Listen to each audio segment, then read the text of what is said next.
South Carolina's tourism board would pay actual money to make sure you never see this video, because today I'm ranking the 12 most hated towns in South Carolina, part 2. And yeah, part 2. Part 1 blew up. It did numbers I genuinely did not expect, and the comments were relentless. You asked for more, you demanded more. Some of you named towns I'd never even heard of, so here it is. And before anyone types it in the comments, no, these are not the same 12 towns. Every single place on this list is brand new. 12 completely different towns. And some of these, honestly, are worse than anything in part 1. These are the towns where the FBI crime numbers read like a typo, where one little town turned a stretch of Interstate 95 into a machine that mailed you a speeding ticket before you ever knew you'd been caught, where America has quietly been burying its radioactive waste since 1970, right next to people's houses, where an entire town drowned in a hurricane and then 2 years later drowned again, even higher. And number 2 on this list is a place you would never ever expect to see here, and I mean that. It looks like the most peaceful little Lowcountry town in the state, right up until the day the whole town was told to lock its doors and its windows because of what got loose in the woods. Your grandma might live there. If this video gets 50,000 likes, I'll make a part 3, and trust me, South Carolina has more than enough material for a part 7. Let's count it down. Number 12, Ridgeland. We're starting light because this one isn't about crime or poverty. This is the town that just about every driver on Interstate 95 learned to hate for one very specific reason. Ridgeland sits in Jasper County, way down in the southern tip of the state, right on that busy stretch of Interstate 95 that funnels half the East Coast down toward Florida. And around 2010, the town had an idea. They set up a photo radar van parked along the interstate and run by a private contractor, and that van would snap a picture of your license plate as you drove past, clock your speed, and then mail a ticket straight to your house. You didn't get pulled over, you didn't see a single blue light, you just got an envelope in the mail weeks later telling you that you owed the town of Ridgeland money. And here's where it gets ugly. Internal emails later came out showing the whole thing was built around profit, with the contractor talking about how many tickets they needed to be writing every single day to hit their numbers, splitting the money with the town. It was a speed trap turned into a business model. Drivers were furious, lawsuits got filed, and eventually the South Carolina legislature stepped in and passed a law that effectively banned this kind of automated ticketing and shut the whole operation down. Today the van is long gone, but the reputation stuck. For a couple of years, Ridgeland was the little South Carolina town that figured out how to turn a highway into an ATE. And if you drove Interstate 95 back then, you have not forgotten it. It's a fun place to start, because it's the one town on this list that earned its spot not by being dangerous, but by making an awful lot of people really, really mad. Number 11. Williston. When I first drove into Williston, the thing that struck me was how quiet it was in the middle of a weekday. The kind of quiet where you start counting empty parking spots. This is a small town in Barnwell County, out in the southwestern corner of the state, in the shadow of the Savannah River site, that giant Cold War nuclear complex the government built out here in the 1950s. Williston has maybe 2,000 people, and the number that puts it on this list is crime. According to 2024 FBI reporting compiled by Crime Data Trackers, total crime in Williston runs roughly 112% above the national average. That's more than double what a typical American town deals with, in a place most people couldn't find on a map. The history here is the sad part. When the Savannah River site was booming, this whole region had work, money, purpose.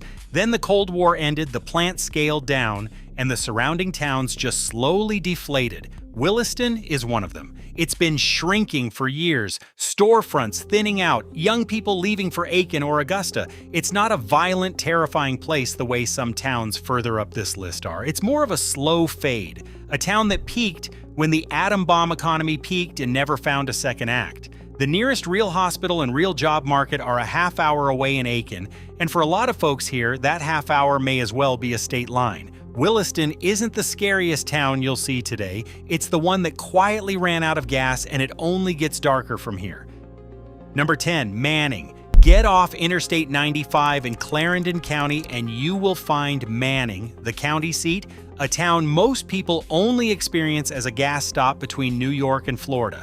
But the folks who actually live here experience something else. Manning's violent crime rate, based on FBI figures for 2024, sits around 1,000 incidents per 100,000 people, which is roughly 187% above the national average. For a town of about 4,000, that is a serious number, and it did not come from nowhere. Clarendon County has been economically struggling for generations. This is the county at the heart of Briggs versus Elliott, one of the cases folded into Brown versus Board of Education, so this is historic ground. But historic does not pay the bills. The textile and farming economy that once held this area together has thinned out badly, and what replaced it in a lot of the county was just poverty. Manning sits right on Interstate 95, which brings traffic and a little commerce, but an interstate is not an economy. You get travelers passing through, not employers moving in. You will find a Walmart and a cluster of fast food off the interstate exit. And beyond that, block after block of the kind of quiet that comes from an economy that left town. Locals will tell you the downtown has some real charm, some beautiful old architecture, genuinely nice people, and they are right. But charm and a crime rate nearly triple the national number can live on the same street in a town like this, and in Manning, they do. When almost nobody is offering a decent job, the safety numbers tend to follow the paychecks down. Number 9, Bamberg. Bamberg is a county seat, and that word is supposed to mean something. It's supposed to mean the courthouse town, the anchor, the place with the jobs and the stores. In Bamberg, being the county seat mostly means being the last one standing while everything around you empties out. The poverty rate here runs around 32% according to census data. Almost a third of the town lives below the poverty line, and the population tells the rest of the story. Bamberg has lost somewhere in the neighborhood of 22% of its people since the year 2000. Think about that. Nearly a quarter of the town has simply left in a single generation. When I say hollowed out, I mean it almost literally. You drive through and you see the bones of what this place used to be. The old brick buildings, the wide main street built for a town twice this size, and then you see how few people are actually left to use any of it. Bamberg's not on this list because it's dangerous. It's on this list because it's disappearing slowly, quietly, one moving truck at a time. Bamberg County as a whole is one of the smallest and poorest counties in the state, and when the seat itself is bleeding people, the outlying parts have nothing to fall back on. There's still a small college campus here and a few longtime employers hanging on, but a town losing a fifth of its people in 20-odd years is a town where the young leave, and the average age climbs every single year. And a county seat that can't hold on to its own residents is a warning sign for everything around it. Number 8, Timmonsville. This one is almost hard to believe. Timmonsville is a small town in Florence County, and it earned statewide infamy for one very specific reason. It could not run its own water. For years, Timmonsville's drinking water and sewer system was such a mess, so badly mismanaged and so far out of compliance that it became a genuine public health and regulatory crisis. We're talking federal violations, we're talking a system that the town simply could not fix or afford to fix.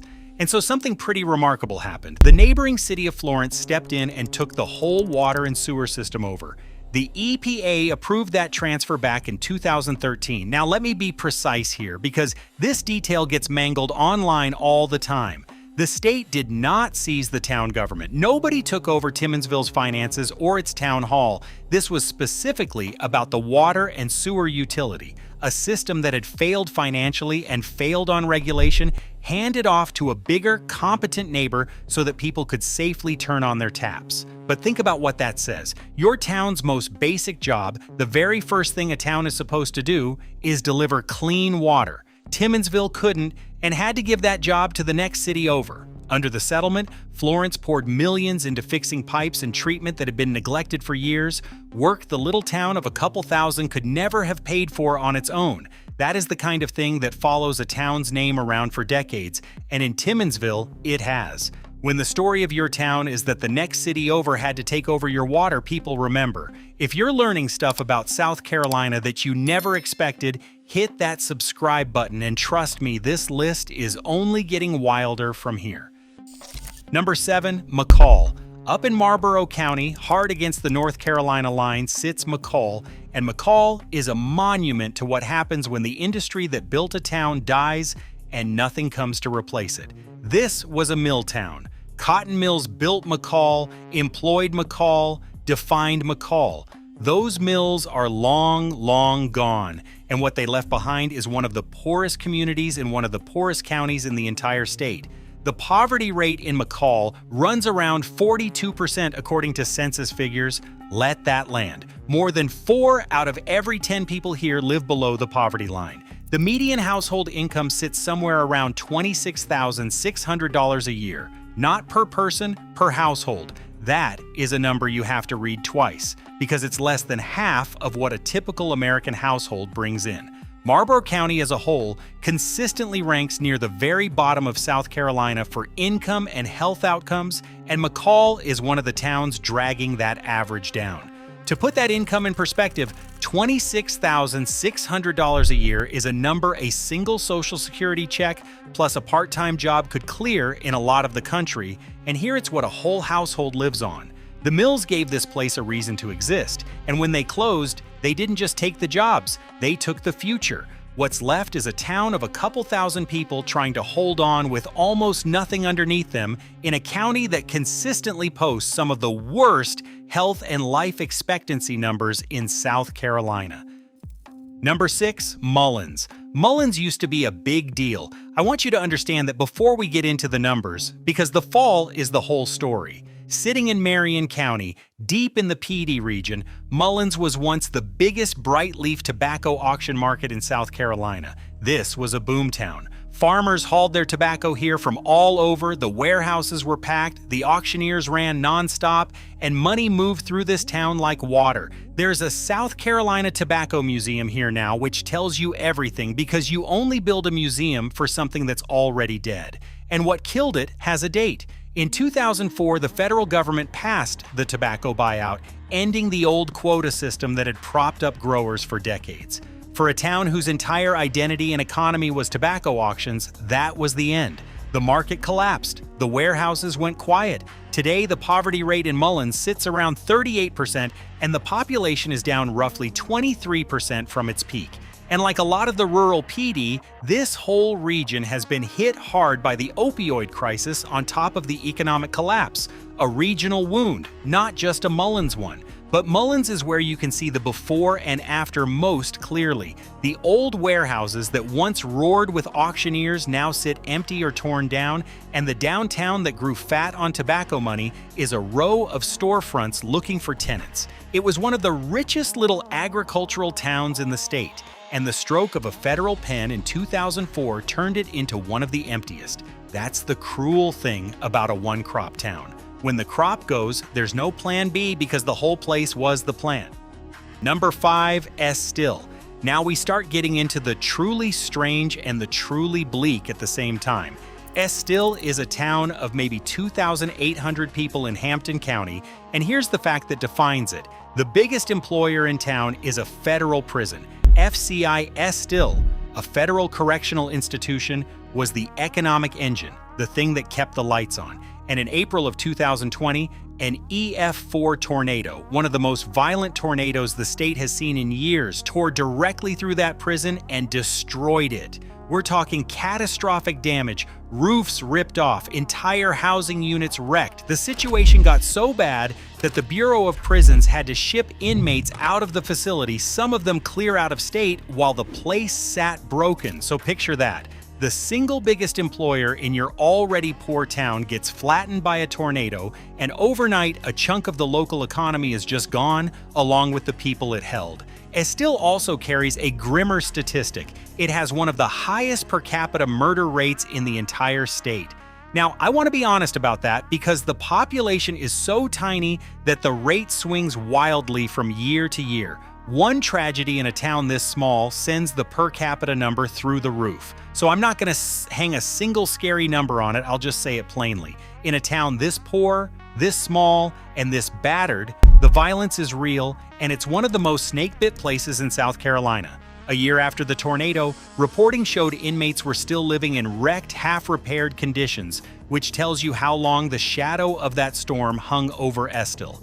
When your town's whole reason for a paycheck is a prison, and the prison gets destroyed, there isn't much of a safety net left underneath anybody. Number 4, Nichols. Some towns on this list are dying slowly. Nichols got killed twice, on camera, by the weather, and somehow it's still barely here. Nichols is a tiny place in Marion County, and in October of 2016, Hurricane Matthew came through and the rivers rose, and the town went underwater. When the flood finally pulled back, nearly all of the town's roughly 261 homes were left uninhabitable, almost the entire town. People lost everything. And then they did what people do. They came back, they gutted the mud out, they rebuilt, they started over. 2 years later, in September of 2018, Hurricane Florence arrived, and the water came again, and this time it went even higher than Matthew. The town that had just clawed its way back to its feet went straight back under. Twice in 24 months, the same little town drowned.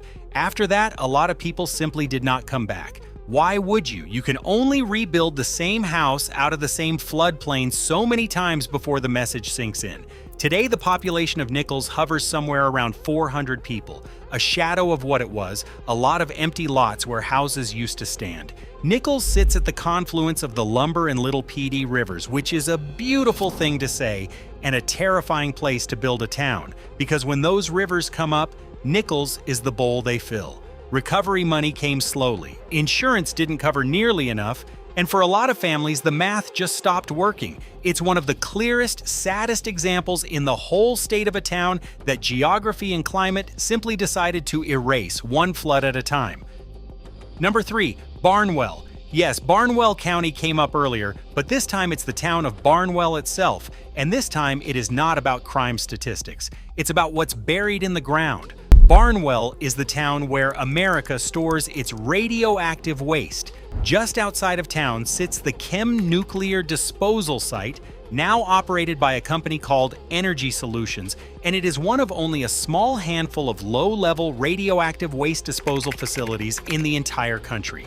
It has been operating since 1970. For more than 50 years, radioactive material, contaminated tools, gear, and debris from nuclear plants, hospitals, and research labs across the nation has been trucked to Barnwell, South Carolina, and put in the ground. Think about what that means for a town's reputation.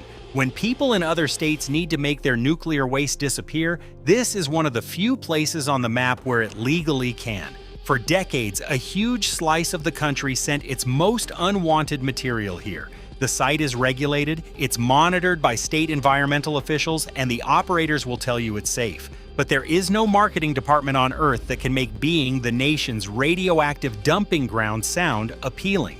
Over the decades, the site has taken in millions of cubic feet of waste, and today, under a regional compact, it mainly serves South Carolina, New Jersey, and Connecticut.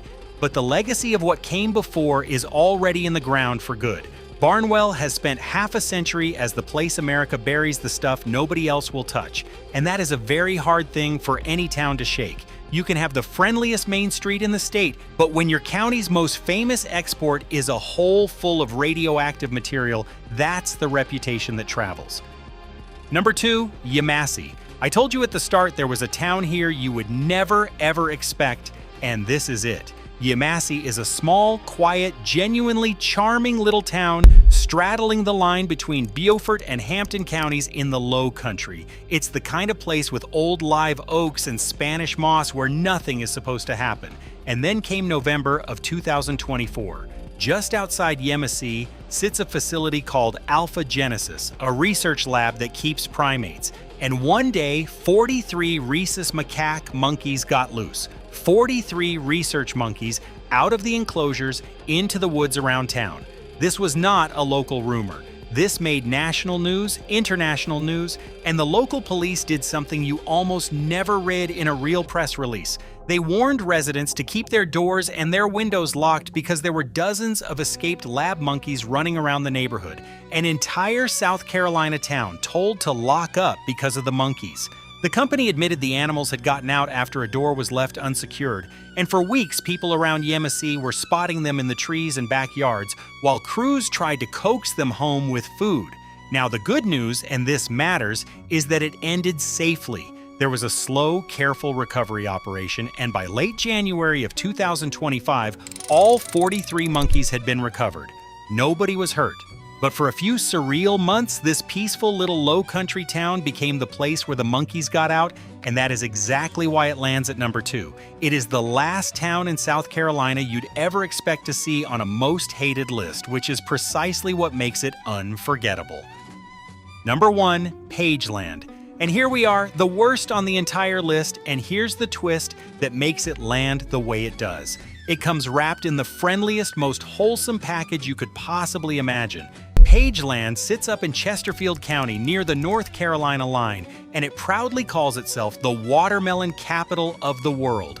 There's a watermelon festival every summer that draws a real crowd. There's a giant watermelon painted on the welcome sign. On paper, this is the most all-American, apple pie, front porch small town you could dream up. And then you pull the FBI data. Based on 2024 reporting, Pageland's violent crime rate sits around 1,949 incidents per 100,000 people. That is roughly 443% above the national average, not 43%, 443. That's about 5 times the national rate. For a town of only about 2,500 people, that is a staggering number, and it is, per capita, one of the worst violent crime rates you will find anywhere in South Carolina. That's the whole reason it takes the top spot. It's not the poorest town on this list. It's not the one that got flattened by a tornado or drowned by a hurricane. It's the one with the widest, most jarring gap between what the welcome sign promises and what the crime report actually says. Now let me be fair, because I always try to be. In a town this small, a rate that extreme can be driven by a relatively small number of incidents in a single year, so it does swing. But 443% above the national average is not a one-year fluke. That's a pattern. That is the sharpest split between image and reality on this entire countdown. A place that sells itself with watermelons and festivals and family fun and paints right over a violent crime rate nearly 5 times what the rest of the country lives with. And that is exactly why, out of every town in South Carolina, this cheerful little watermelon capital is the one that closes the list at number 1. The 12 towns on this list are not on the billboards. They are not in the tourism ads. Most people driving Interstate 95 straight through to Florida will never know their names, but every single one of them carries something the brochures will never admit. Whether it is a crime rate that reads like a typo, a town that drowned twice, a place buried under the country's radioactive waste, or a wholesome watermelon town hiding one of the worst crime rates in the state. That is the South Carolina nobody puts on a postcard. So tell me down in the comments which one of these actually shocked you the most, and which town near you should have made the list. If this video got you, drop that like, because if we hit 50,000 likes, I am making part 3, and believe me, this state is nowhere near done.